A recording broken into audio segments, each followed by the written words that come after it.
सभी को प्रणाम। हम पढ़ रहे हैं वाग्मय उपासना समर्पण योग अध्याय 10। आइए परम पूज्य गुरुदेव से प्रार्थना करते हैं कि जो वो हमें इतनी गहराई का अनुभव समझा रहे हैं, स्थूल शरीर, सूक्ष्म शरीर, एनर्जी बॉडी, ऑरा, ये सब हम अनुभव के स्तर पर समझ सकें। और इसके लिए अभ्यास अभ्यास अभ्यास, मात्र अभ्यास की आवश्यकता है। तो अभी भी समय है, जाग जाइए। अगर नहीं शुरू किया तो अब शुरू कर दीजिए, लेकिन अपनी यात्रा को आगे बढ़ाइए, यही प्रार्थना। और आइए इसी प्रार्थना के साथ एक गायत्री मंत्र करते हैं और अगला टॉपिक शुरू करते हैं पूरे दिल से, रेडिएशन के साथ। अब हमें समझ में आ गया ना कि एक एक मंत्र की शक्ति कितनी ज्यादा है। तो बस उसी भाव को फील करते हुए मंत्र करेंगे। एक मंत्र गहराई से, हृदय की अनंत गहराइयों से, ऐसा कि ब्रह्मांड में हलचल पैदा कर दे। लंबी गहरी सांस लीजिए। ओम भूर्भुवः स्वाहा तत्सवितुर्वरेण्यं भर्गो देवस्य धीमहि धियो यो नः प्रचोदयात्। पुनः लंबी गहरी सांस, मंत्र की शक्ति भीतर प्रवाहित होती हुई। आगे पढ़ते हैं। गुरुदेव समझा रहे हैं अब अगले हेडिंग में आंतरिक और बाह्य जीवन। हमारे जीवन के भी दो स्वरूप हैं, एक अंदर वाला, एक बाहर वाला। अभी तक यात्रा बाहर की ओर चल रही थी, अब इसे गुरुदेव अंदर की ओर ले जाना चाहते हैं। तो देखते हैं कि गुरुदेव इसे किस तरह लिख रहे हैं। मानव जीवन का शरीर रूपी बाह्याकार चाहे जैसा बदलता रहे, परंतु उसमें रहने वाला जीव अथवा आत्मा तो अपरिवर्तनशील अमर ही है।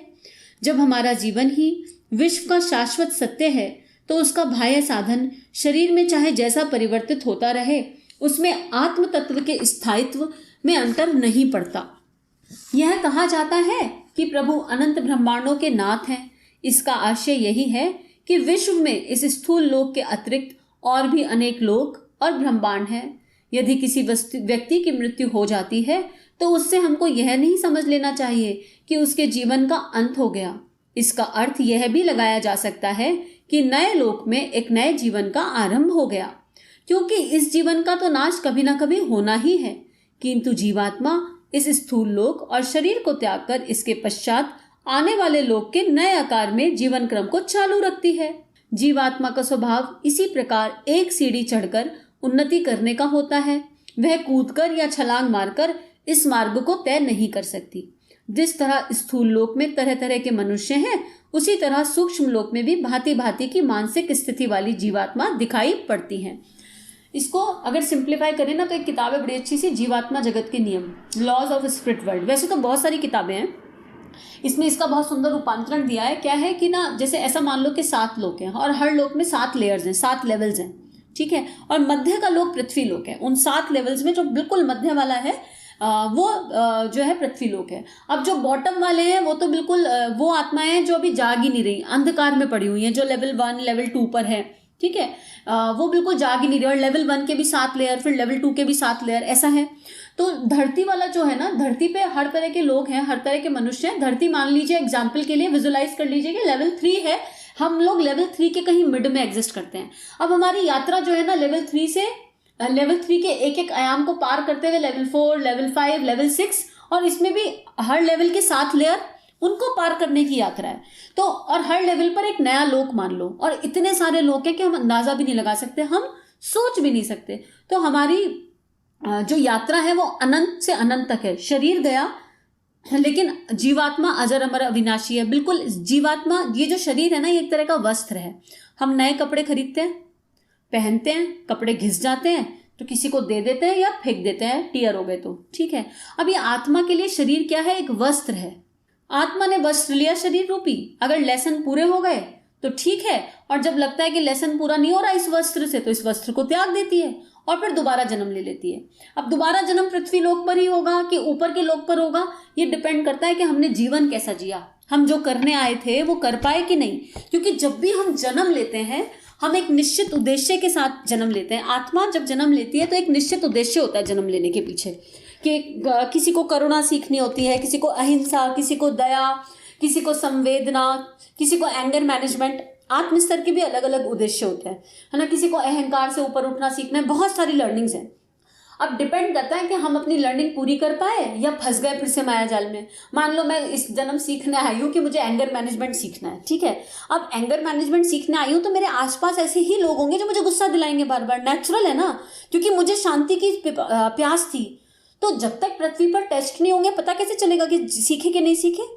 बात तब होगी, मेरा लेसन तब पूरा होगा जब आजू बाजू पूरे सारे रिश्ते कार्मिक पैटर्न के जैसे ब्लैक बॉल पे ब्लैक बॉल डालते रहे और फिर भी मेरा मन अंदर से स्थिर, आनंद में, प्रसन्न, स्माइल, मुस्कुराता हुआ रहे। और उन लोगों के लिए जो ब्लैक बॉल डाल रहे हैं उनके लिए प्रेम प्रेम प्रेम, करुणा करुणा करुणा, और उनकी सद्बुद्धि के लिए प्रार्थना करता रहे।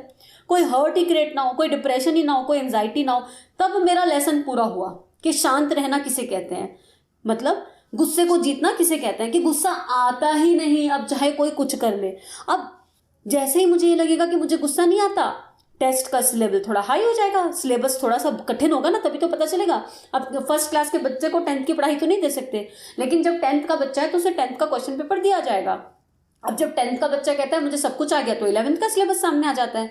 तो इस यात्रा पे चलते रहो, अंदर इतना गहरा है, इतना गहरा है, जब लगेगा कि सिलेबस पूरा हो गया अब मुझे गुस्सा नहीं आता, एक और ब्लैक बॉल आएगी कहीं से, मजेदार वाली, टेस्टिंग के लिए आएगी। अगर उस समय भी शांत रहे तो फिर भगवान एक और ब्लैक बॉल भेजेंगे। भगवान नहीं भेजेंगे, वो हमारी प्लान की हुई होती है जन्म लेते टाइम, जिससे हम ठोक बजा के कह सके कि इस जन्म ये संस्कार खत्म हो गया। अब जैसे कुछ लोग होंगे जो प्योर वेजिटेरियन है ना, और उनको कोई दुनिया की ताकत नॉन वेज नहीं खिला सकती या एग नहीं खिला सकती, तो आपने ये टेस्ट किसी जन्म में दे दिया। क्योंकि हम जब पहले जन्म में आए थे, जब सबसे पहले आए थे तो सब जो है आदिवासी थे ना, तो सब कच्चे कच्चे मांस खाते थे, तो वो संस्कार तो कहीं ना कहीं था, संस्कार सोल पे। लेकिन अब हम सब, अगर आप में से कोई वेजिटेरियन है प्योर, तो आपको कोई नहीं खिला सकता। इसका मतलब ये टेस्ट हो गया, जीव इस संस्कार से बाहर निकल गई, मुक्त हो गई। अब दुनिया की ताकत आपको एग या नॉनवेज नहीं खिला सकती। इसी तरह भीतर के संस्कार हैं राग, द्वेष, छल, कपट, क्रोध, लोभ, ईर्ष्या, अहंकार, कंपैरिजन, दुनिया भर के हैं, बहुत सारे, पर इनका मूल वही है 3, लोभ, मोह और अहंकार। ये गुरुदेव ने 3 दानव बताए हैं, ये खा जाते हैं इंसान को। और मोह मतलब आसक्ति से कह रहे हैं यहाँ पर, मोह का मतलब, और जीवा, बोलना और खाना, और जनेंद्रियां, ये 5 जो है ना, ये खा जाते हैं इंसान को। तो अब क्या हम सीखने आए? चेक कर लो आपकी परिस्थिति में, चेक कर लो कि आपको सबसे ज्यादा कौन सा वाला विकार इनमें से डसता है। मतलब इसका मतलब आप उसके अपोजिट को सीखने आए हो। तो अगर नहीं सीखे, बाबू मोशाय अभी सीख जाओ नहीं तो बार बार गोल गोल घूमते रहेंगे, बार बार सीखने आएंगे, और जितनी बार फेल होंगे उतनी बार ये संस्कार चित्त पर और गहरा जमा हो जाएगा। तो फिर हर बार मेहनत ज्यादा करनी पड़ेगी। तो गुरु कृपा का आश्रय लो, जप रूपी साबुन घिसो, जप रूपी साबुन से ये इम्प्रिंट भस्म होते हैं। जप में वो शक्ति है, अगर जप सही तरीके से किया गया है, तीनों शरीरों के साथ, हृदय के साथ, हृदय में स्पंदनों के साथ जप किया है, भावनाओं में रेडिएशन के साथ जप किया है, तो वो मेरे इन इम्प्रिंट्स को भस्म करता है, क्योंकि मेरे एनर्जी सेंटर एक्टिवेट हो जाते हैं। तो अगर अभी नहीं की यात्रा शुरू तो अब कर लो, कहीं से तो करो, जहां हो वहां से करो, पर यात्रा को शुरू कर लो, क्योंकि छलांग मारकर ये यात्रा तय नहीं होने वाली, जैसे गुरुदेव लिख रहे हैं। और ऊपर तो सबको जाना ही है। अब हमारी मर्जी है कि हम 50,000 वर्ष बर्बाद करें कि 50 लाख वर्ष, या इसी जन्म जितना सीख सकते हैं सीखें और आगे बढ़े। आगे बढ़ते हैं, थोड़ा लंबा हो गया एक्सप्लेनेशन, आई एम सॉरी। आगे बढ़ते हैं। जिन 2 पदार्थों में समानता होती है वे एक दूसरे को आकर्षित करते हैं।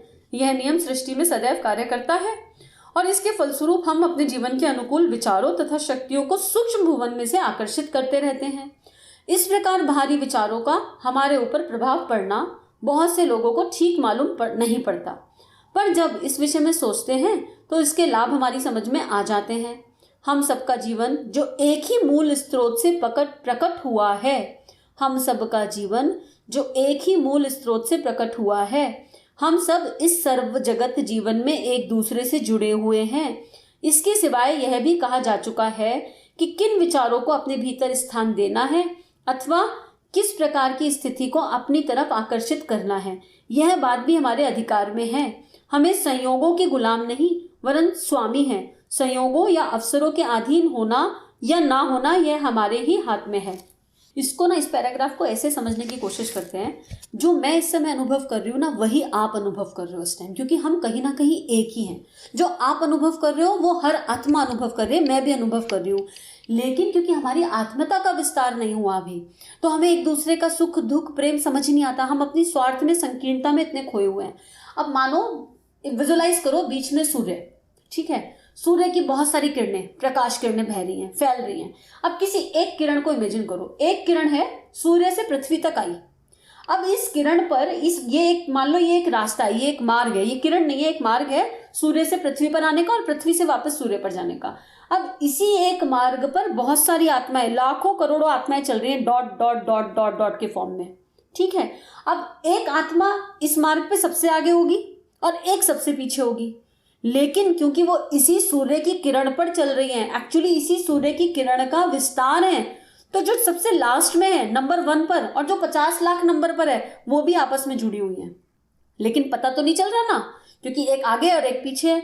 जिस दिन चेतना का विस्तार हो गया और जिस दिन वो सूर्य की किरण, जो वो डॉट है, वो इस किरण में मिक्स हो जाएगा, उसी दिन वो किरण तो एक ही है ना, पता चल जाएगा पीछे जितने भी 50 लाख है उन सबसे आत्मा जुड़ जाएगी, कनेक्शन स्थापित हो जाएगा। यही तो सूक्ष्म जगत का रोल है। गुरुदेव का हम सबसे कनेक्शन क्यों है? ना देखा ना जाना, कभी जिए नहीं, लेकिन ऐसा लगता है बाजू बैठे हैं। लगता है कि नहीं लगता? गुरु तत्व, जहां गुरुदेव की बात करें, गुरु तत्व की बात कर रहे हैं, क्योंकि वो समझ गए, वो जानते हैं कि हम उन्हीं का अंश हैं, वो जानते हैं कि हम सब एक हैं, we are one. This is the feeling of oneness. जब इसको जीते हैं तो इतने सुंदर मतलब अकल्पनीय अनुभव होते हैं इस फीलिंग को जीने में।